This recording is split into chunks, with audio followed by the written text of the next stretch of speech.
A delegation of Canadian members of parliament traveled to Israel last week to meet with survivors of the October 7th Hamas attack. Anthony Housefather, Liberal MP for Mount Royal in Quebec, was among the group that traveled overseas. He's now back in Canada and joins me for more. Thanks for your time, Anthony. What was your group able to accomplish while in Israel? We were able to meet with Canadians whose family members were killed in the attack. We were able to comfort them.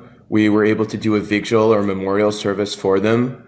We were able to meet with Israelis who had been the victims of the October 7th attack, people who saw their family members murdered in front of their eyes, saw women raped, saw their children killed, people who struggled with terrorists at their safe room door, people who were stuck in their safe room for 30 hours waiting to be rescued and weren't rescued.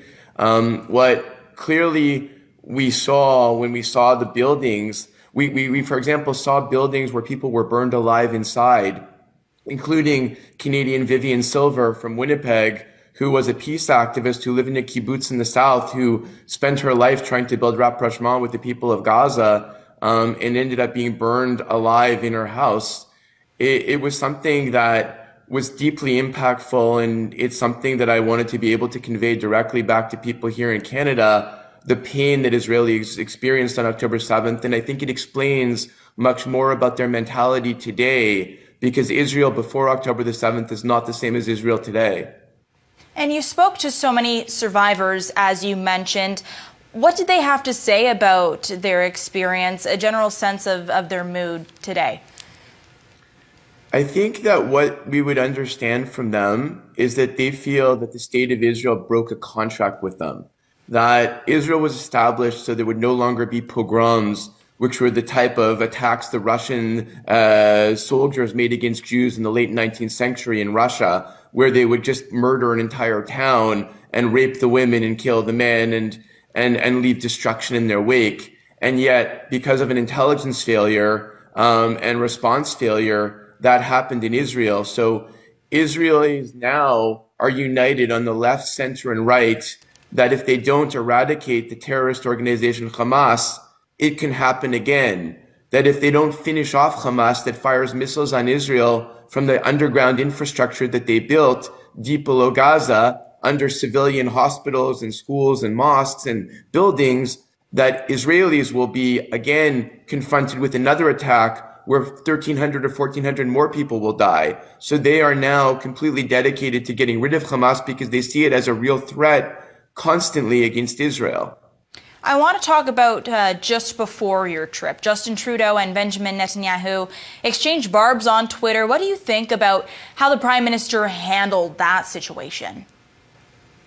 I mean, I think right now we have to understand that Israel is at a point of complete, there was a shock. The Israeli people suffered a huge shock, and the response is in light of the shock that they suffered and the fears that they have.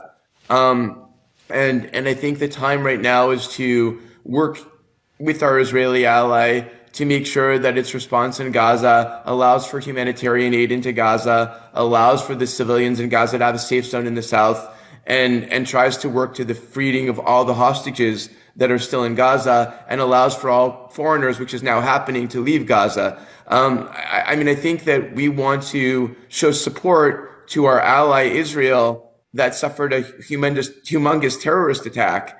And I think good relationships between the two countries are incredibly important.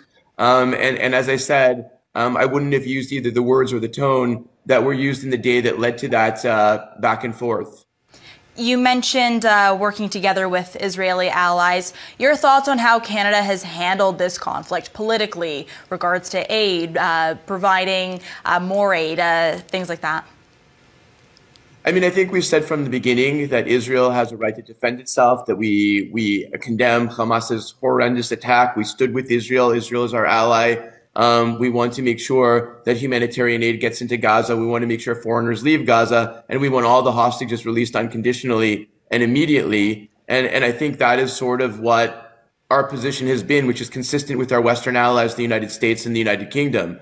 And I'm hoping that we retain the ability to speak to Israel and make sure that we work and coordinate with them as best as possible to secure the release of the remaining hostages, including Canadian that is being held hostage.